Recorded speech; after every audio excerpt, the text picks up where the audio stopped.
Hello everyone, this is Akayam and welcome back to some more World of Warships, and today we're showing off the Tier 9 Russian split branch destroyer, the Udaloi.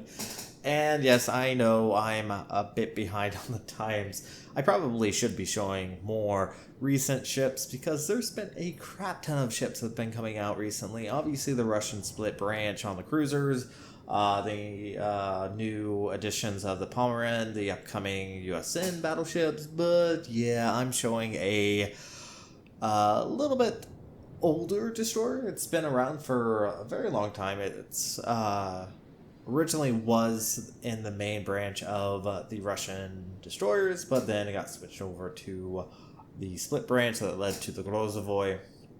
And it's this ship. So obviously I'm grinding this ship to get the research points, and it's so let's go ahead and talk a little bit about it. So probably the most major downside is it's not a very stealthy destroyer. The Udaloi before at least had stealth going for it. Udaloi does not. Once you upgrade the hull, it increases the concealment. And this is a captain with concealment expert and the concealment module on it. It only gets down to 7.2 kilometers. It does have 3 sets of torpedo tubes, 1 starboard, 1 port, and 1 midship, and they have a 8-kilometer range. They're very slow. They hit decent, but once again, the limiting factor is its range. But let's talk about this Riga. Okay, so this battle, I chose this battle because it's actually one of my better battles I've had with the Udaloi. And this battle was a little intense because our team was the type of team that made some very not the wisest decisions, to say the very least. As you can see, this Riga currently being focused down. So things are definitely going to be a little bit difficult for us, as you can kind of see. But hey, I'm actually capping the A cap all the way, which should be beneficial. So once again, the Udaloi is not a torpedo boat, and it's not really a gunboat. It can, at least at long ranges, deal significant damage. It has the Russian shells, but they've reload very, very slowly. It's essentially been power crept from what it used to be. And I know the fact the Udaloi wasn't as good at, when it originally came out. So it still kind of struggles, and it has been power crept. Now, we do know there is a enemy Neptune in that smoke screen somewhere, currently hiding. And the only way you really get your torpedoes off is if you push in aggressively, as I did. Fortunately, the enemy destroyers are over at B and C, so I actually don't have to worry about any destroyers spotting me, because there is a Ugamo and a Uland on the enemy team, so at least we have the possibility of actually shooting off. Now, opening up at long range is by far your best option to at least dealing some damage. Now, with the fact that we did open up, the Neptune has decided to focus on us, but as you can see there, we did take a lot of damage, and we actually managed 2 torpedo hits on the enemy Neptune, which did cause double flooding. Did around 20,000 points of damage, which is pretty decent, but it is a Neptune, and it is going to heal off of that. Now, unfortunately for us, we have lost our Riga, which is the Tier 9 split branch heavy cruiser. And it obviously went down, so yeah, not the best. And look there, that Neptune is so low in health. Already lost half his health, but he's retreating. Our FTG is being hyper aggressive, and you can kind of understand my frustration here that we essentially have ships going one at a time into 5 ships, which is not the best idea. Really, this is not the best idea. Our Eastern team is currently going on the 910 line, which, as you probably are very well aware on this map, this is not the side you want to go on, but of course they decide to go on the 9-10 line where there's not a lot of enemy forces. They're actually not doing any major damage. So yeah, not the best decision on their making. But as you can see with the AP on the Udaloi, they're actually managing a decent amount of damage, getting around 2,000 on that broadside Scharnhorst, which is at least helping.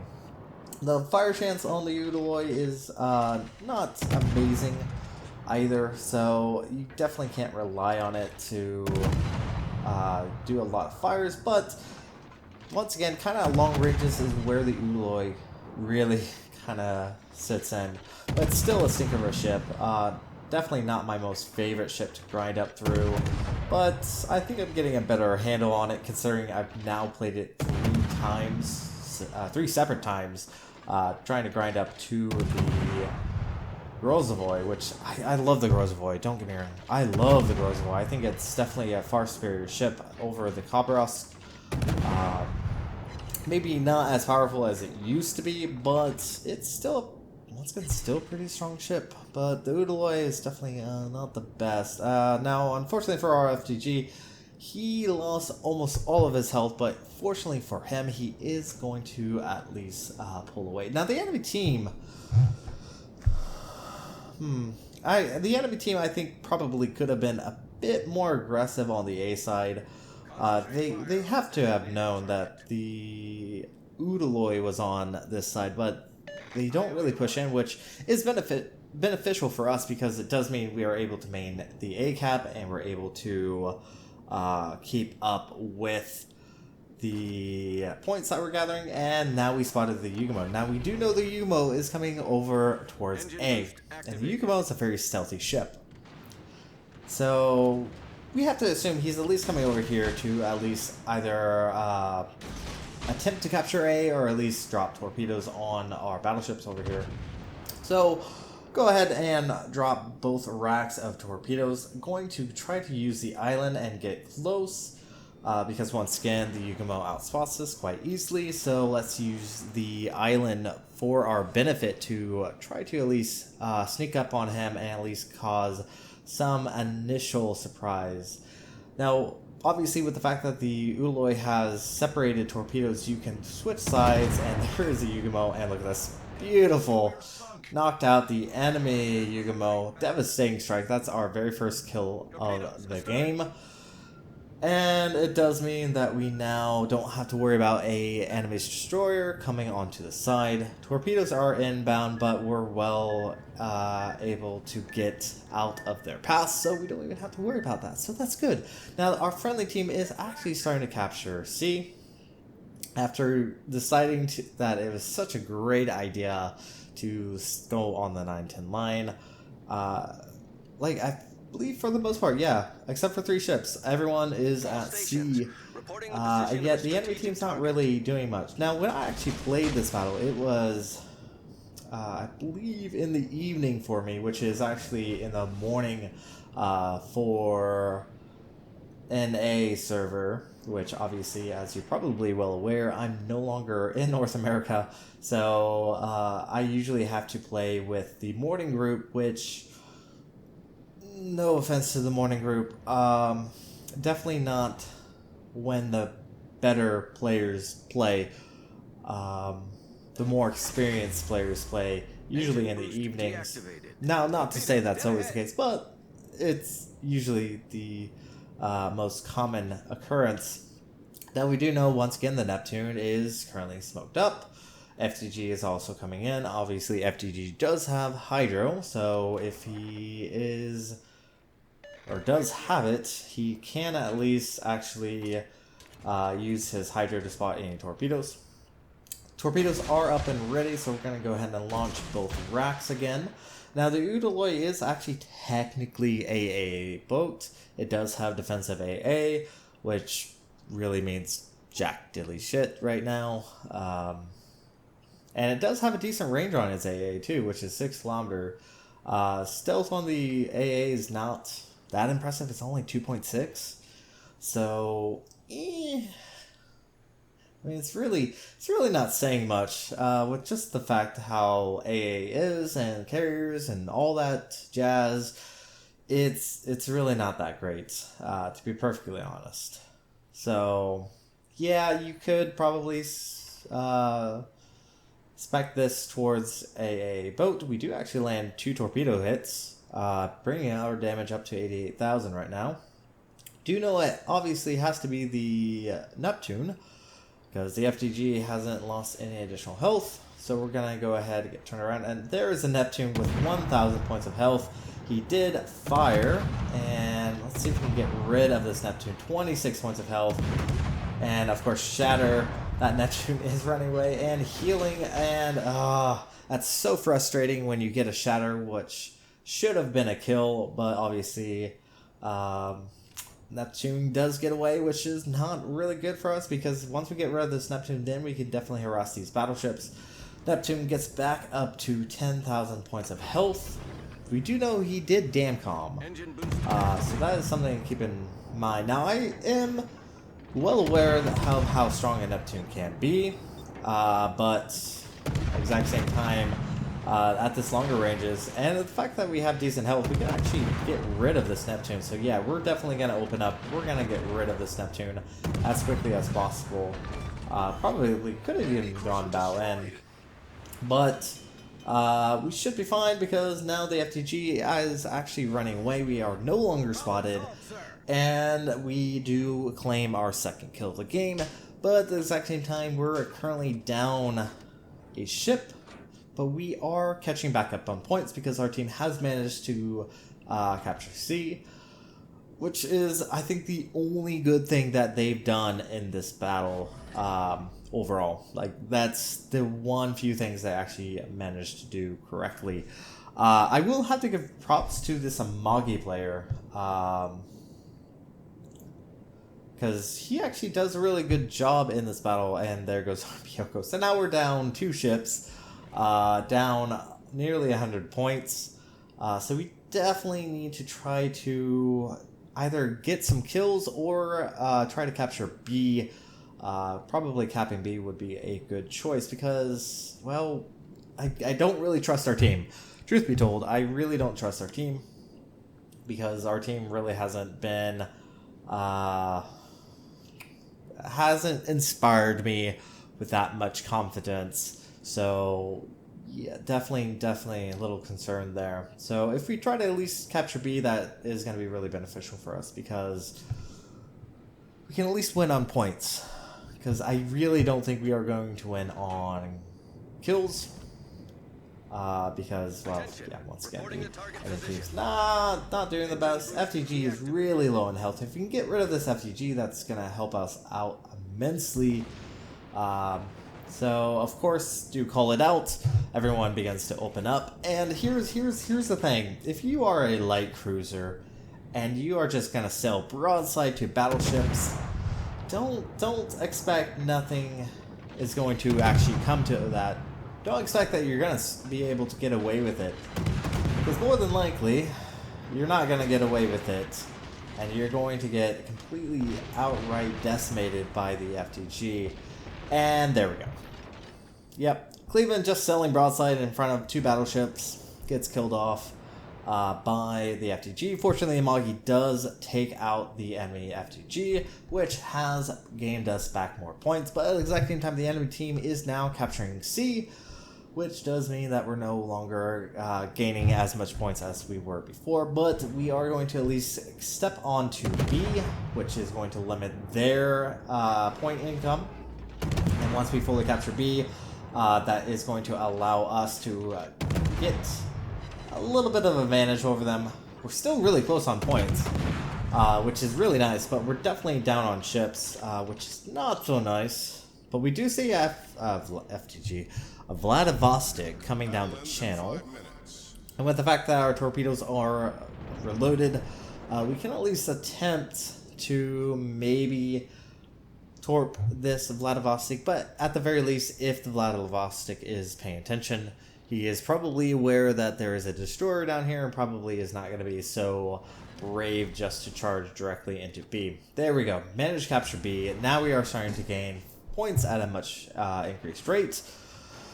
Oh my word, this battle probably should have been, honestly, to be perfectly frank, should have been a loss, if I'm to be truly honest, because our team just not doing the best at the moment. We're definitely on the loss of the health pool right now. Do pop our smoke screen, do drop torpedoes. Now they are once again 8-kilometer torpedoes, and then we do see a ISMO starting to charge down the channel. We do get a fire, which is nice. We actually do decent on the fires, which is going to help. Obviously, as a Vladivostok does have Damcom quite easily, but the only downside is the fact that we used our port side torpedoes. We don't have the option to fire anymore, so we do have to switch sides to our starboard, which I am going to at least attempt, just in case that Vladivostok ISMO decides to charge down, get a actually torped on that Vladivostok, which is really surprising there. Actually, another torped. You can even see I was surprised on that fact. Do get spotted, so obviously ISMO is now where there is a destroyer right there. We got spotted by the Scharnhorst. So now the ISMO is really hesitant to actually come around that corner. Main concern right now is the shores, but we do have a Scharnhorst B that is right in that position to really prevent the shores to actually do anything. However, the Scharnhorst is charging into an ISMO, a Scharnhorst, and a shores, which 2 of the 3 actually has torpedoes. So probably not the best choice, honestly. And looking at the points right now, we're at 920. We have about 2.5 minutes left. I think it's actually going to be wiser if I decide to pull away, which I am definitely going to do, because now we have just lost our Scharnhorst B. All that's left is a FTG, a Maki, and a Gneiss now. And it is definitely going to be a wiser decision to at least try to stay alive, because obviously if all of us are killed, no matter how many points we have, we're still going to lose the game. Now that FTG is actually the one that lost all of his health previously, so he actually finally goes down. Now we are down on points. If the Amagi can kill the ISMO, that's going to be huge. Once again, I will have to give props to this Amagi. The only downside is I really wish this Gneiss now had died. Because, well, I mean, it's not really any spoilers, just what's going to happen. Magi actually does take out the ISMO, which is going to help us out on points. Unfortunately, he does not get the kill on the shores. Shores does get its torpedoes off, and keep in mind, Shores torpedoes are only 4 kilometers. But those are still torpedoes. He does take 2 of them, and unfortunately does go down. Now we are actually going to be ahead on points in just a moment, as long as that ISMO doesn't get it. There we go. We are approximately 2 points ahead of them. There's about a minute left. If we can prevent them from fully capping B, that is going to be huge, because obviously we are securely ahead in points, so obviously I'm going to focus on just at least resetting. I do have the health, I do have the heal, which is really beneficial, unless we get hit like that, which is really unfortunate. And also that Vladivostok is not really in a good place for me, because he can spot me even though I have the smoke screen. It does look like we're going to get a miss on the torpedoes. Really unfortunate. We cannot allow them to cap. We have 20 seconds. If I can reset the cap and survive, that is going to be a victory for us. So obviously I'm going to have to take the chance and actually open up. Fortunately, the Gneiss now should be a distraction. There we go. Got the reset. The enemy team is not going to be able to cap, and that does mean we are going to win on points. So that is actually going to be it for this battle. 153,000. Not too bad. Not too shabby. But anyway, thank you guys so much for watching. If you like what you saw, hit the like and subscribe button. You guys have a great and fantastic day. Zaijian.